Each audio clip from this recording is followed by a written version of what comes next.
এদেশের অনৈক্যের মূল কারণ আপনি আমি। এদেশের অনৈক্য বাহির থেকে তারা যা ষড়যন্ত্র করবে, কিন্তু আপনি কেন ষড়যন্ত্রের ফাঁদে পাড়া দিবেন?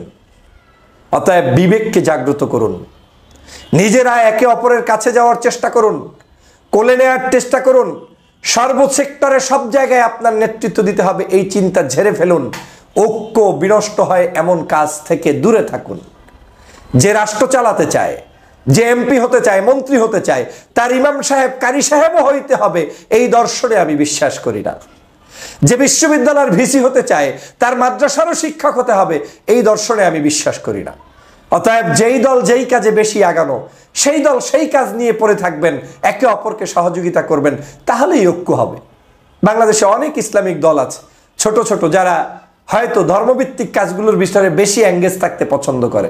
কেউ মাদ্রাসার মহতামিম, কেউ কওমি মাদ্রাসা চালায়, কেউ ইমামতি করে, কেউ শিক্ষক। আপনি তাকে তার মতো থাকতে দিন। আবার আপনার ব্যাংক আছে, বিমা আছে, বিশ্ববিদ্যালয় আছে, পার্লামেন্ট আছে, আপনি আপনার জায়গায় স্বমহিমায় উপরে থাকুন। কিন্তু আপনি যখন পার্লামেন্টেরও মেম্বার হবেন, আবার অন্যদিকে মানে ইমাম সাহেবও সাজতে হবে, তখনই আমাদের অনৈক্যের বীজ তৈরি হয়। আমার এই বক্তব্যগুলো একদম খালেস কথা, যেগুলো আমি অনুধাবন করি, সেগুলো বলার চেষ্টা করছি। তবে এই কথাগুলো যার যেখানে প্রয়োজন সে অ্যাকসেপ্ট করবেন। আমি চোখের সামনে দেখছি ঐক্যের একটি সমূহ সম্ভাবনা আছে, আবার চোখের সামনেই দেখছি ঐক্য বিনষ্টের জন্য একটি পায়তারা চলছে, গভীর ষড়যন্ত্র চলছে, এবং তাদের উদ্দেশ্যও সহি। কেউ খারাপ না, তারাও বলবে দেশের স্বার্থে এটা প্রয়োজন, এটার জন্য এটা প্রয়োজন। কারোরই মানে ওয়াজ বা আলোচনা খারাপ নয়, কিন্তু বাস্তবতা ভিন্ন।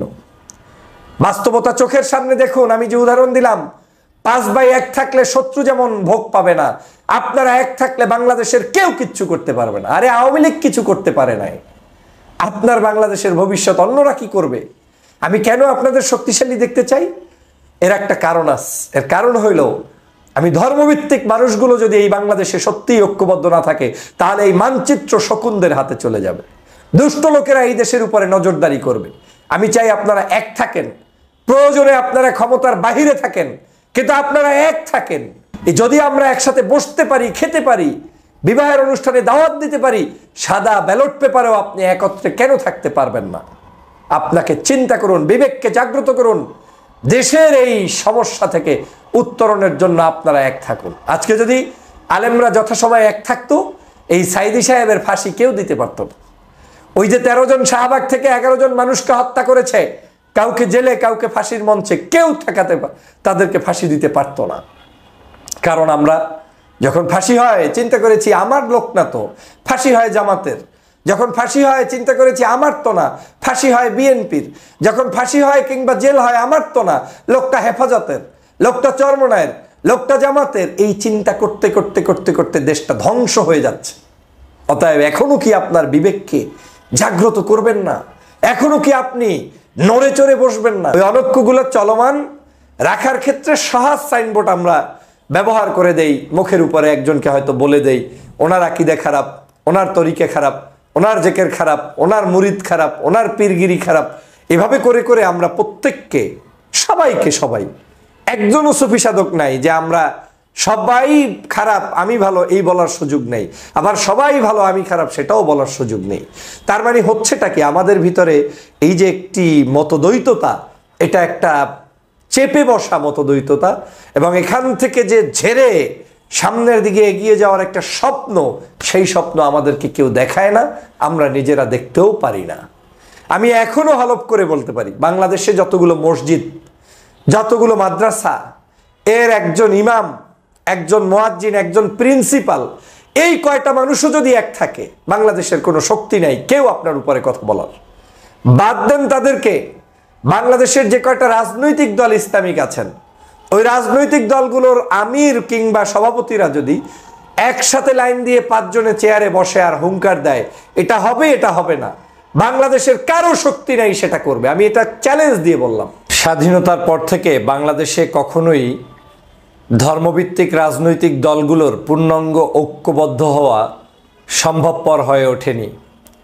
নির্বাচনের প্রাক্কালে বাংলাদেশের রাজনৈতিক অঙ্গনে বিভিন্ন ধরনের সমীকরণ শুরু হয়, স্বভাবতই নির্বাচনের বৈতরণী পার পাওয়ার জন্য বাংলাদেশের যে সকল বড় বড় রাজনৈতিক দল আছে তাদের কাছে ইসলামিক রাজনৈতিক দলগুলোর কদর বৃদ্ধি পেতে থাকে। যদিও বাংলাদেশি ইসলামপন্থী নাগরিকরা সবসময় অবহেলিত, ধর্মীয় মূল্যবোধের সংগঠনগুলোকে বাংলাদেশের রাষ্ট্র কাঠামোতে আনতে চায় না অনেকেই। তাদের সাথে দূরত্ব সম্পর্ক বজায় রাখলেই দেশি বিদেশি বিভিন্ন জায়গায় সম্পর্ক বৃদ্ধি হবে বলে এক ধরনের রেওয়াজ বাংলাদেশে চলমান আছে। কিন্তু নির্বাচন আসলে তখন এই সকল রেওয়াজ ভেঙে লোক দেখানো হোক কিংবা সামাজিকভাবে হোক, তারা সবাই মিলে একসাথে তাদেরকে টানাটানির শুরু করে দেয়। এই কার্যক্রম টানাটানির পরেও বাংলাদেশে আজ পর্যন্ত ইসলামপন্থীরা অনুভব করতে পারেনি যে তারা আসলে কতটা শক্তিশালী, তাদের আসলে পিছনে কতটা শক্তি রয়েছে, তাদেরকে জনগণ কেন টানাটানি করছে কিংবা রাজনৈতিক দল টানাটানি করছে। এই চিন্তাটা আজ পর্যন্ত আমাদের সকল ইসলামিক দলের মধ্যে এখনও বলবৎ হয়েছে বলে আমার মনে হচ্ছে না।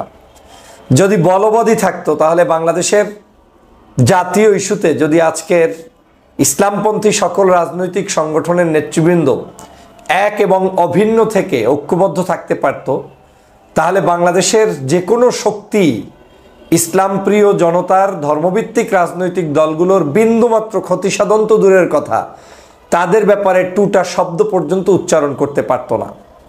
কিন্তু বাংলাদেশে যে প্রবলেমটা সেটা হচ্ছে, বাংলাদেশে যেমন ধর্মভিত্তিক রাজনৈতিক দলগুলোকে বিভিন্ন সংগঠন ব্যবহার করতে চায়, পাশাপাশি দেশি বিদেশি একটি চক্র সবসময় এই আলেম ওলামা ইসলাম প্রিয় জনগণের মধ্যে অনৈক্য তৈরি করে রাখতে চায়। অনৈক্যের মধ্যে দেখবেন কথায় কথায় আমার টুপির কালার এরকম, তার টুপি এরকম, আমার জেকের আসতে আর একজনের জেকের জোরে, আমার আকিদায় এই সমস্যা, তার আকিদায় এই সমস্যা, আমার দর্শন এই, তার দর্শন এই। আমরা ইসলাম প্রিয় রাজনৈতিক দলগুলোর মধ্যে ঘুরে ফিরে সব কিছুতে গিয়ে ব্যক্তিগত জীবনের বিশ্বাসের জায়গাটাকে টেনে নিয়ে আসি। কিন্তু অ্যাট দ্য সেম টাইম আমি বাংলাদেশের যে সকল গদবাঁধা রাজনীতি চলছে সেই সকল রাজনৈতিক দলগুলোর সাথে এই প্রশ্নগুলো আমরা জড়িত করি না।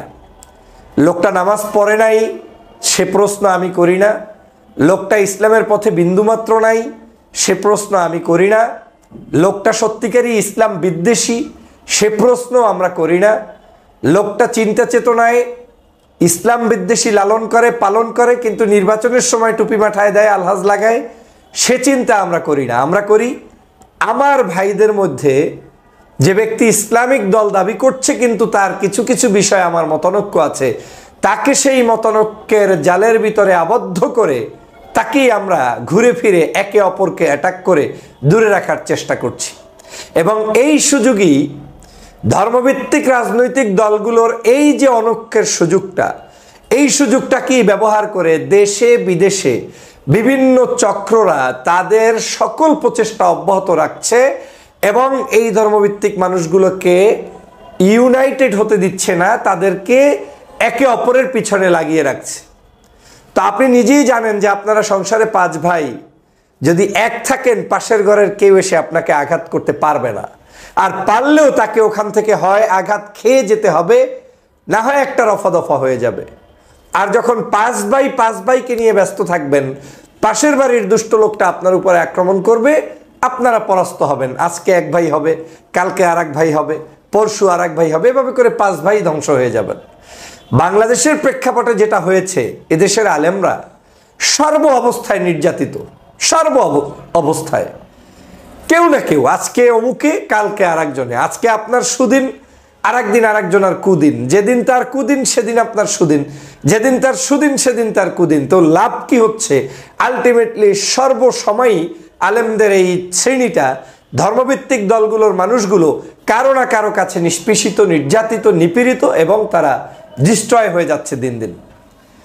আজকে যদি আমরা উদারতার জায়গায় এটা সেট করতে পারতাম যে বাংলাদেশের বড় বড় রাজনৈতিক দলগুলোর মার্কা, একজনের মার্কা নৌকা, একজনের মার্কা ধানের শীষ, এই একই মার্কার মতো বাংলাদেশের আমার কাছে আরেকটা মার্কা, সেটা ধর্মভিত্তিক যে রাজনৈতিক দলগুলো আছে তাদের কোনো মার্কা, অন্য কোনো মার্কা, এটাকে যদি মার্কা বেইজেও আমরা নিয়ে আসতে পারতাম তাহলেও আমাদের ইউনিটিটা খুব দ্রুত হয়ে যেত, যে আমি তো কাউকে না কাউকে ভোট দেই, তো যে লোকটা আদৌ ধর্মই পালন করে না তাকেও আমরা অনেক সময় ভোট দিয়ে বসি, আর যে লোকটার মধ্যে ধর্মের কিছু ভুল টুল আপনার দৃষ্টিতে আমার দৃষ্টিতে আছে তাকে আমি ওই কারণে দূরে ঠেলে রাখি, এটা তো তার উপর ওয়ান কাইন্ড অফ জুলুম হয়ে যাচ্ছে। এবং ইউনিটির ক্ষেত্রে আমি কাজ করতে গিয়ে এই জিনিসগুলো অনুধাবন করতে সক্ষম হয়েছি যে আমাদের ভিতরে বৃহত্তর মানসিকতা না থাকার কারণে, আমরা একে অপরকে কাছে টানার মানসিকতা না থাকার কারণে, ছাড় দেওয়ার মানসিকতা না থাকার কারণে, এবং সিমিলার বিলিফ করি বিধায় ওই জায়গাগুলোতে আমার আধিপত্যকে বিস্তারিত করতে আমি চাই বিধায় সেই জায়গায় অন্য কিছু উঠুক সেটা না চাওয়ার কারণে এই অনৈক্যগুলো এখন চলমান রয়েছে। কিন্তু ওই অনৈক্যগুলো চলমান রাখার ক্ষেত্রে সহজ সাইনবোর্ড আমরা ব্যবহার করে দেই, মুখের উপরে একজনকে হয়তো বলে দেই ওনার আকীদা খারাপ, ওনার তরিকা খারাপ, ওনার জেকের খারাপ, ওনার মুরিদ খারাপ, ওনার পীরগিরি খারাপ, এভাবে করে করে আমরা প্রত্যেককে সবাই একজনও সুফি সাধক নাই যে আমরা সবাই খারাপ আমি ভালো এই বলার সুযোগ নেই, আবার সবাই ভালো আমি খারাপ সেটাও বলার সুযোগ নেই। তার মানে হচ্ছেটা কি, আমাদের ভিতরে এই যে একটি মতদ্বৈততা, এটা একটা চেপে বসা মতদ্বৈততা, এবং এখান থেকে যে ঝেড়ে সামনের দিকে এগিয়ে যাওয়ার একটা স্বপ্ন, সেই স্বপ্ন আমাদেরকে কেউ দেখায় না, আমরা নিজেরা দেখতেও পারি না। আমি এখনো হলফ করে বলতে পারি বাংলাদেশে যতগুলো মসজিদ, যতগুলো মাদ্রাসা, এর একজন ইমাম, একজন মুয়াজ্জিন, একজন প্রিন্সিপাল, এই কয়টা মানুষও যদি এক থাকে, বাংলাদেশের কোনো শক্তি নাই কেউ আপনার উপরে কথা বলার। বাদ দেন তাদেরকে, বাংলাদেশের যে কয়টা রাজনৈতিক দল ইসলামিক আছেন, ওই রাজনৈতিক দলগুলোর আমির কিংবা সভাপতিরা যদি একসাথে লাইন দিয়ে 5 জনে চেয়ারে বসে আর হুঙ্কার দেয় এটা হবে এটা হবে না, বাংলাদেশের কারো শক্তি নাই সেটা করবে, আমি এটা চ্যালেঞ্জ দিয়ে বললাম। কিন্তু হ্যাঁ, আপনার এই হুঙ্কার কাজ তখনই হবে না, আপনি সোরার দিতে হুঙ্কার দিলেন, আর একজনে প্রেস ক্লাবে বসে হুঙ্কার দিলেন, আর একজনে শাহবাগে বসে হুঙ্কার দিলেন। এই হুঙ্কারগুলো যখন 3টি জায়গায় বসে দিচ্ছেন, ওরা জানে যে এই 3 জনের সাথে এক নাই, একজন না একজনের বিরোধিতা আর একজনে করবে, অতএব কারোটাই যদি আমরা না শুনি কিচ্ছু যায় আসে না, ওরা ওদের নিজেদের মধ্যেই দ্বন্দ্বে লিপ্ত থাকবে। আর এই কারণেই আজকের আলেম সমাজের এই মতবিরোধের কারণে দেশে আমি মনে করি এই আলেম সমাজের পার্টিগুলোকে প্রত্যেকেই ব্যবহার করার চেষ্টা করছে। দেখেন একটু, আজকে আমি আপনার পক্ষে একটু ওয়াজ করে দিব, সাথে সাথে আপনাকে নিয়ে অ্যাপ্রিসিয়েট ফেসবুকে বন্যা বসে যাবে। আমি আপনার পক্ষে না, একটু নিউট্রাল কিছু কথা বলতে গিয়েছি যেটা আপনার পিছনে বেঁধেছে, গাড়ে বেঁধেছে, গায়ে পড়েছে, সাথে সাথে আমি কিন্তু আপনাকে তুলোধনা করতে ভুলছি না। এবং আপনার পক্ষে না বলার কারণে আমি ভিন্ন মতাদর্শের আমার মাইক টেনে নেওয়া হচ্ছে, মাহফিল করতে দেওয়া হচ্ছে না। এর অর্থটাই হচ্ছে এই দেশে আপনি ইউনিটি না থাকার কারণে, ঐক্যবদ্ধ না থাকার কারণে অমুকের মাইক টেনে নিয়েছে, উনি তো তাবলিগ করে, সমস্যা কি, উনি তো তাবলিগ তাই ওনারটা জায়েজ। অমুকের মাইক বন্ধ হয়েছে, উনি তো পীর সাহেবের মুরিদ, ওনার মাইক বন্ধ হয়েছে, তাতে আমার কি, এই যে আমার কি। অনেকে রাস্তায় মাইর খেয়েছে, লোকটা তো জামাত করে, এ তো মৌদুদি বাদ, এ তো খারেজি হয়ে গেছে, এ তো শেষ, তার সাথে আমার কাজটা কি। এই যে তাকে আপনার মারাটা জায়েজ করে দিলেন, পীর সাহেবের বিরুদ্ধে রুচ্ছকচ্ছা রটিয়ে তাকে মুরিদগিরি করা বন্ধ করে দিলেন, এদিকে তাবলিগের কাজকে হারাম মনে করে অনেকে যাওয়া বন্ধ করে দিলেন। এই না যাওয়ার কারণগুলোকে অ্যানালাইসিস করে আপনার বিরোধী শক্তিগুলো সব লিপিবদ্ধ করে বাংলাদেশে আপনাদেরকে এক টেবিলে বসতে দিচ্ছে না, দিবে না, দিচ্ছে না। এখন তাহলে উপায় কি? আমি বাংলাদেশের বর্তমান সময়ের এই ধর্মভিত্তিক মানুষদের বিভিন্ন কাজে উৎসাহ বোধ করি। মাহফিলগুলো, ইফতার মাহফিলগুলো দেখলে মনে হচ্ছে যে না, একে অপরের খুব কাছাকাছি আসছে, খুব কাছাকাছি আসছে মনে হচ্ছে, কিন্তু আসার পরেও কেমন জানি চুম্বুকটা আবার একটু দূরত্বে অবস্থান করছে। ভয়ানক সংকেত দিচ্ছি, যদি আজও এই ইসলামপন্থী রাজনৈতিক প্ল্যাটফর্মগুলো আপনি যার সাথেই ঐক্য করেন, ঐক্য আপনাকে করতেই হবে, ঐক্য আপনাকে করে ঐক্যবদ্ধ থেকে আপনি তারপরে রাষ্ট্রের যে কোনো বড় রাজনৈতিক সংগঠনগুলোকে থ্রেট দিতে পারবেন, ঐক্য করতে পারবেন, তাদের সাথে বসতে পারবেন। কিন্তু যতদিন পর্যন্ত আপনারা এক না হতে পারবেন, আপনাদের মূল্যায়ন কোথাও হবে না, কোথাও হবে না। হ্যাঁ, কয়েকদিনের ইফতার মাহফিলে কয়েকদিনের আলোচনা সভায় যদি আমাদের দেশের আদর্শ পরিবর্তন হয়ে যেত, তাহলে এই দেশ বহু আগেই পরিবর্তন হয়ে যেত। আমি এখনো বলছি, নির্বাচনের বছর চলছে, আগামীর বছরে দেখবেন এই এখন যে উচ্ছ্বাস, নির্বাচনের পরের বছরে এই উচ্ছ্বাসটাও থাকবে না। এখন তো অনেকে ডেকে ইফতার করায়, ভালোবাসে, এই কয়েকদিন পর সেটা পাবেন না। এটা বাস্তবতা, এটা বাংলাদেশ। আমার এই সত্য কথাগুলো তিতা লাগবে অনেকের কাছে, কিন্তু একটু গবেষণা করে দেখবেন। আমরা প্রয়োজনের বাহিরে বিন্দুমাত্র কাজ করতে পছন্দ করি না। আমাদের প্রয়োজন শেষ, কাজও শেষ। সে কারণে আমি আপনাদেরকে যেহেতু পছন্দ করি, ধর্মভিত্তিক দলগুলোর ঐক্যবদ্ধ হওয়ার বিকল্প আমি দেখি না। এবং সেই ঐক্যবদ্ধতাটা আবার কেমন হবে, এ বাংলাদেশের মানুষ ভালোই বোঝে যে কার সাথে ঐক্য হলে কোনটাকে ধর্মভিত্তিক বলে। যেমন আপনি এখন ঐক্যবদ্ধ হইলেন যার রাষ্ট্রীয় কাঠামোতে ভূমিকা নাই, তিনি একেবারে নীরবে নিবৃতে এলাকার মধ্যে একজন ভালো মানুষ, কিন্তু পীর সাহেব, কিন্তু অনেক কিছু, কিন্তু রাষ্ট্র কাঠামো পরিচালনার যোগ্যতা দক্ষতা তার নাই। এখন আপনি তার সাথে ঐক্য করলেন, মাঝখানে জামাত ইসলাম বাদ রাখলেন, চরমনাইকে বাদ রাখলেন। এই ঐক্য ফলপ্রসূ ঐক্য নয়। ঐক্য হচ্ছে জনগণের চিন্তায় যারা ইসলামী দল, আকিদায় প্রবলেম না, তার তরিকায় প্রবলেম না, তার ব্যক্তি জীবনে ছোটখাটো প্রবলেম, সেটা নয়, কিন্তু জনগণ তাকে দেখলে মনে করে যে লোকটা সত্যিকারই ইসলামিক পার্টি, ধর্মভিত্তিক দল, এবং তার একটা সুনাম সারা বাংলাদেশে আছে। সে বিতর্কিত থাকলেও ওই লোককে নিয়েই ঐক্য করার নাম হচ্ছে রিয়াল ঐক্য। এর বাইরে ঐক্য করলে হবে না। যেমন 2001 সালে ঐক্য হয়েছে, মানুষ মনে করেছে হ্যাঁ 4 দলীয় জোট, মানে ওখানে ইসলামী দল আছে, যেহেতু জামাত ছিল, ইসলামী ঐক্য জোট ছিল। এই বাংলাদেশে আওয়ামী লীগ চলে যাওয়ার পরে আপনাদের সামনে কয়েকটি চ্যালেঞ্জ এসেছে। আওয়ামী লীগ থাকলে এক ধরনের ঐক্যের প্রয়োজনীয়তা এই দেশে দেখা দিত, আওয়ামী লীগ না থাকার কারণে আপনাদের কাছে আরেক ধরনের ঐক্যের প্রয়োজনীয়তা দেখাতে হবে।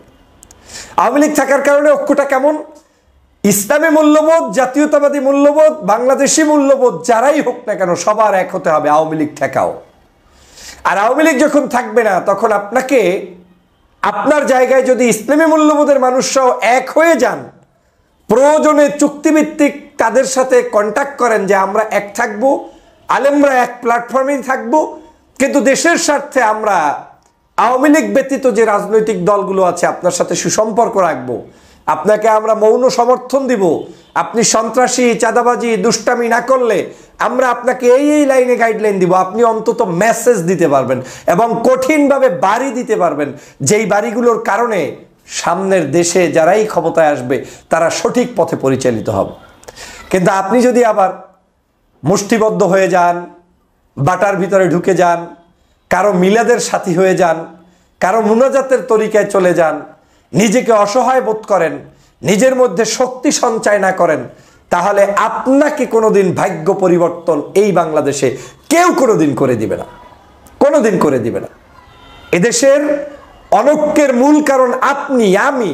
এদেশের অনৈক্য বাহির থেকে তারা যা ষড়যন্ত্র করবে করবে, কিন্তু আপনি কেন ষড়যন্ত্রের ফাঁদে পাড়া দিবেন?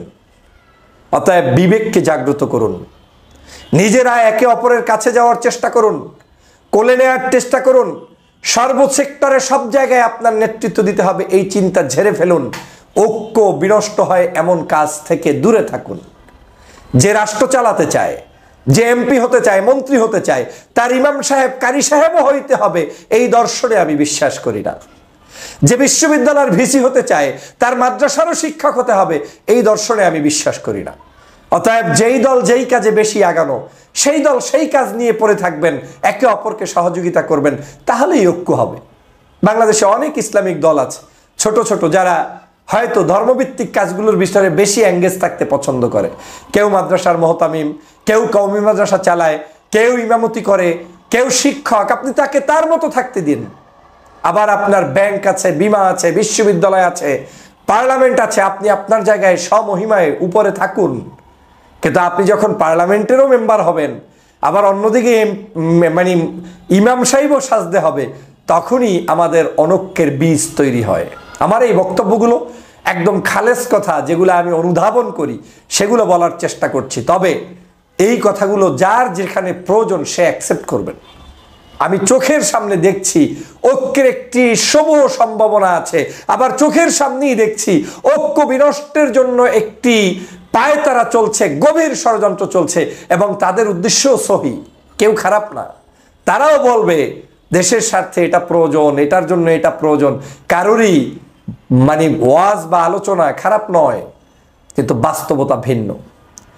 বাস্তবতা চোখের সামনে দেখুন। আমি যে উদাহরণ দিলাম, 5 ভাই এক থাকলে শত্রু যেমন ভোগ পাবে না, আপনারা এক থাকলে বাংলাদেশের কেউ কিচ্ছু করতে পারবে না। আরে আওয়ামী লীগ কিছু করতে পারে নাই, আপনার বাংলাদেশের ভবিষ্যৎ অন্যরা কি করবে? আমি কেন আপনাদের শক্তিশালী দেখতে চাই? এর একটা কারণ আছে। এর কারণ হইল, আমি ধর্মভিত্তিক মানুষগুলো যদি এই বাংলাদেশে সত্যিই ঐক্যবদ্ধ না থাকে, তাহলে এই মানচিত্র শকুনদের হাতে চলে যাবে। দুষ্ট লোকেরা এই দেশের উপরে নজরদারি করবে। আমি চাই আপনারা এক থাকেন, প্রয়োজনে আপনারা ক্ষমতার বাহিরে থাকেন, কিন্তু আপনারা এক থাকেন। ক্ষমতায় গিয়েই যে সবকিছু করতে হবে এমনটা নয়, কিন্তু ঐক্যবদ্ধ না থাকলে ক্ষমতায় গিয়েও সেই ক্ষমতা টিকাতে পারবেন না, বরং দালালে রূপান্তরিত হবেন। বাংলাদেশের সর্বমহলের কাছে একটাই আহ্বান, আপনাদের সাহস কম, সাহস রাখতে হবে, ঝাঁপিয়ে পড়তে হবে, সমাজ কল্যাণমূলক কাজে নিজেদেরকে নিয়োজিত করতে হবে। আমার খুব ভালো লাগছে আপনাদের বিভিন্ন রাজনৈতিক দল এখন বিভিন্ন জায়গায় হেলিকপ্টারে গিয়ে, গাড়িতে গিয়ে, বাসে গিয়ে আপনারা সাহায্য সহযোগিতা করছেন। এক দল আর এক দল ইফতারের মাহফিলে যাচ্ছেন, এটা খুবই গুরুত্বপূর্ণ ছিল।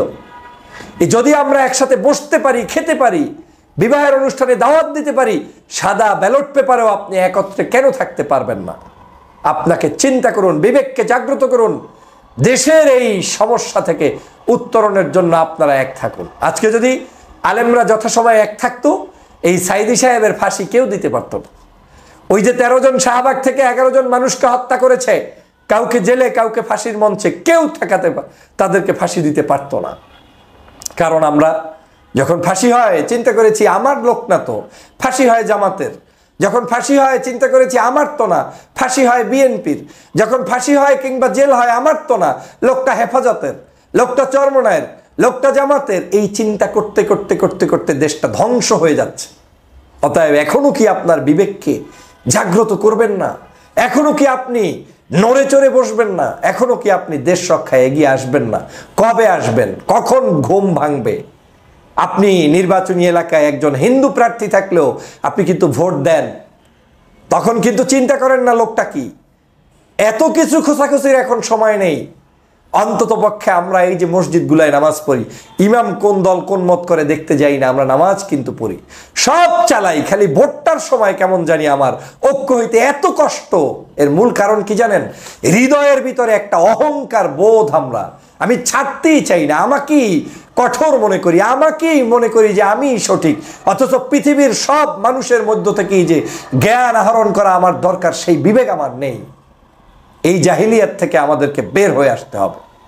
আমাদেরকে সংগ্রামী চিন্তায় নিজেদেরকে নিয়োজিত করতে হবে, বিবেককে জাগ্রত করতে হবে। হীন স্বার্থে আমি কি পেলাম না, সেই কারণে জাতীয় ঐক্য বিনষ্ট হয়, এমন কাজ করা যাবে না।